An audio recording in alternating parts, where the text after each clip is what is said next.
তো প্রিয় দর্শক, আসুন শুরুতে জেনে নেব আজকের আবহাওয়া সকাল থেকে কেমন থাকবে এবং সারাদিন কোথায় কেমন থাকবে, কোথায় কোথায় ভারী বৃষ্টি, কোন কোন জেলায় হালকা থেকে মাঝারি বৃষ্টি, আর কোথায় কোথায় দমকা হাওয়া বয়ে যাওয়ার সম্ভাবনা রয়েছে। স্যাটেলাইটের মাধ্যমে আমরা দেখতে পাচ্ছি আজকে 26শে জানুয়ারি সোমবার।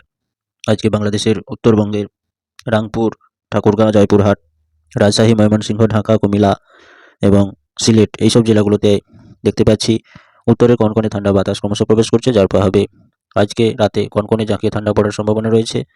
এবং আগামী 27 তারিখ মঙ্গলবার রাংপুর, জয়পুরহাট, রাজশাহী, ময়মনসিংহ এইসব জেলাগুলোতে কিছুটা টেম্পারেচার বাড়ার সম্ভাবনা রয়েছে এবং 28 তারিখ বুধবার কিছুটা টেম্পারেচার বাড়ার সম্ভাবনা রয়েছে, অর্থাৎ কনকনে ঠান্ডার হাত থেকে কিছুটা স্বস্তি মিলবে।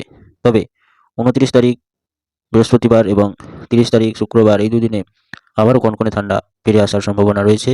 আবহাওয়া দপ্তর সূত্রে জানানো হয়েছে আজকে সোমবার, আজকে কনকনে ঠান্ডা পড়লেও আগামী দুদিন কিছুটা স্বস্তি মিলতে পারে। তবে আবার বৃহস্পতিবার এবং শুক্রবার আবারও কনকনে ঠান্ডা পড়ার সম্ভাবনা রয়েছে।